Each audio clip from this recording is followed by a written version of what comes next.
Maghawir. Di puncak-puncak cadas Lebanon, di mana kabut menutup pandangan dan hanya suara angin yang terdengar, terdapat sekelompok prajurit yang ditempa dengan cara yang tak pernah dialami kebanyakan manusia. Mereka adalah Lebanese Commandos atau Maghawir, pasukan khusus tertua dan paling ikonik di Lebanon.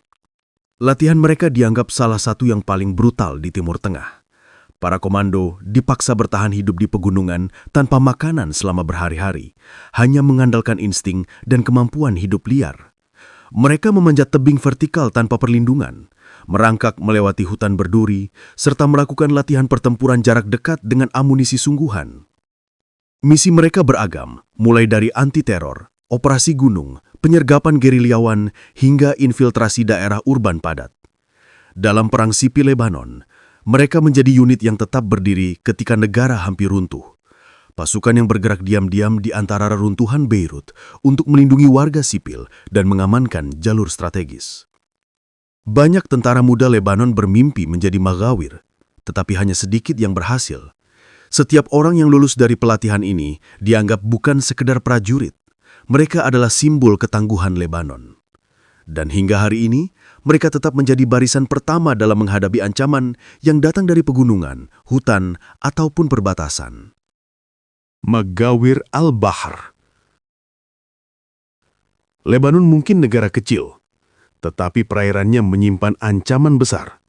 Penyelundup, infiltrasi militan lewat laut, hingga sabotase pelabuhan. Karena itulah dibentuk Maghawir al-Bahr, pasukan elit setara Navy SEALs, yang dikenal dengan satu hal, bergerak tanpa suara dari kedalaman. Pelatihan mereka termasuk menyelam malam hari di air gelap, dihantam ombak dan suhu rendah. Mereka menguasai taktik serangan kapal, sabotase bawah air, dan infiltrasi pantai. Dalam latihan khusus, calon komando laut diikat tangan kaki lalu dijatuhkan ke air. Jika panik, mereka gagal. Jika tenang, mereka lulus. Unit ini berperan penting selama konflik dengan kelompok militan di pantai utara Lebanon. Mereka melaksanakan operasi penggerebekan kapal penyelundup, mengambil kendali dari bajak laut lokal, dan melakukan serangan amfibi cepat dengan dukungan udara.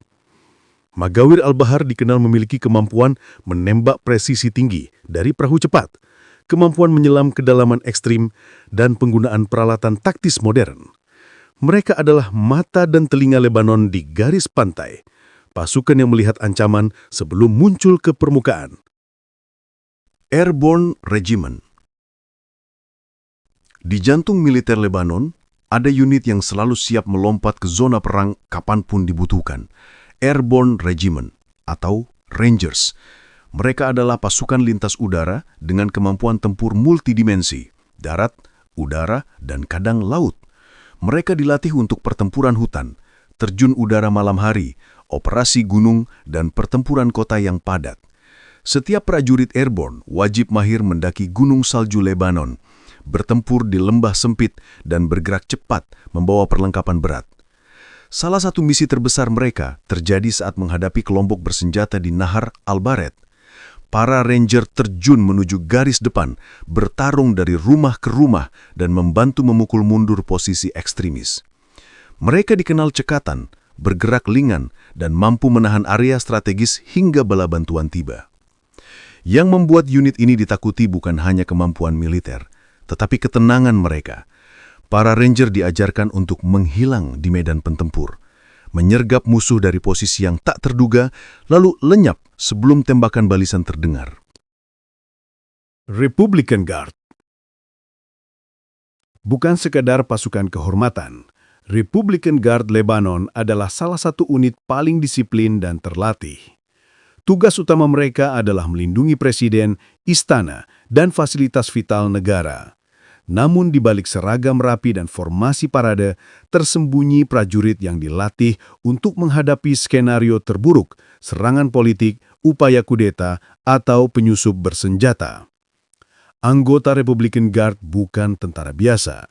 Mereka dipilih dari unit-unit terbaik, lalu menjalani pelatihan khusus perlindungan VIP, pertempuran jarak dekat, dan intelijen defensif. Mereka berlatih menembak cepat dalam jarak sangat dekat, formasi perlindungan kelompok, serta evakuasi presiden dalam hitungan detik. Dalam beberapa peristiwa kekacauan politik Lebanon, Republican Guard berdiri sebagai benteng terakhir negara, memastikan pemerintahan tetap berjalan meski berada dalam ancaman. Mereka bukan unit agresif, tetapi untuk siapapun yang mencoba mendekati wilayah istana tanpa izin, mereka adalah mimpi buruk yang nyata. Lebanese Military Intelligence. Di dunia bayangan Lebanon, ada unit yang sangat jarang terlihat publiknya, pasukan operasi khusus intelijen militer. Mereka bekerja tanpa seragam, tanpa insignia, dan sering menjalankan operasi yang bahkan tidak pernah diumumkan. Tugas mereka meliputi penyusupan ke kelompok bersenjata, penangkapan target bernilai tinggi, hingga pengumpulan intelijen di daerah paling berbahaya.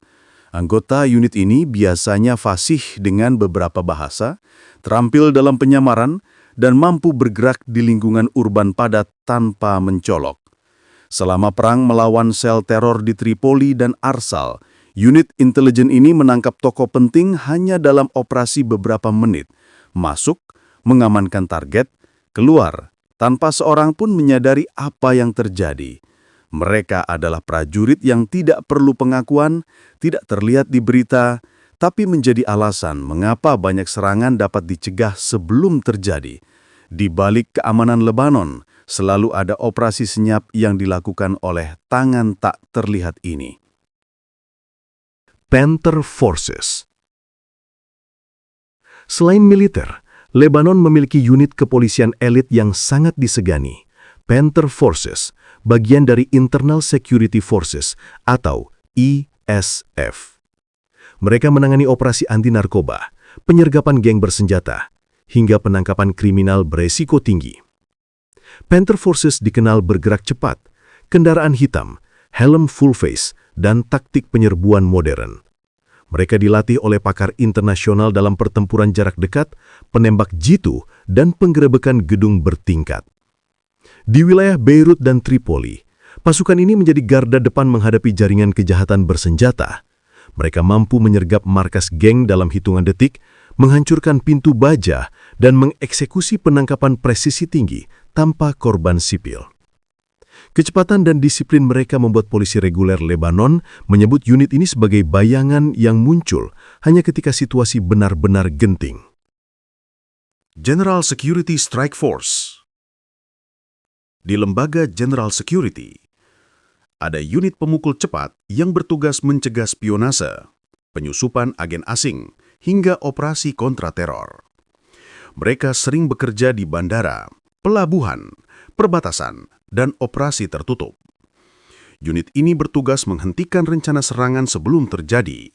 Mereka mengawasi pergerakan tersangka, memantau komunikasi, dan menangkap individu berbahaya dalam operasi cepat. Jika ada ancaman di perbatasan Suriah atau infiltrasi melalui laut, Strike Force bergerak sebagai respons pertama.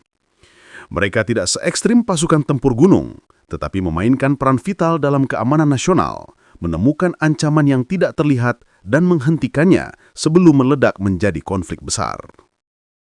Lebanese Air Assault Regiment. Regimen ini sering dianggap sebagai salah satu pasukan paling agresif di Lebanon. Mereka dilatih untuk memasuki zona perang menggunakan helikopter, melakukan serangan cepat, dan menembus garis musuh dengan mobilitas tinggi. Air Assault Regiment menguasai taktik fast roping, serangan malam, dan pertempuran jarak dekat. Dalam pertempuran melawan ekstremis di Arsal, mereka menggunakan helikopter Puma dan Gazelle untuk mendaratkan pasukan langsung ke jantung pertempuran, tindakan yang menuntut keberanian ekstrem. Mereka bergerak cepat, mengamankan bangunan, membuka jalur bagi pasukan darat, dan mengekstraksi korban dalam situasi tembak-menembak. Untuk banyak musuh Lebanon, suara baling-baling helikopter ini berarti satu hal: permainan telah berakhir.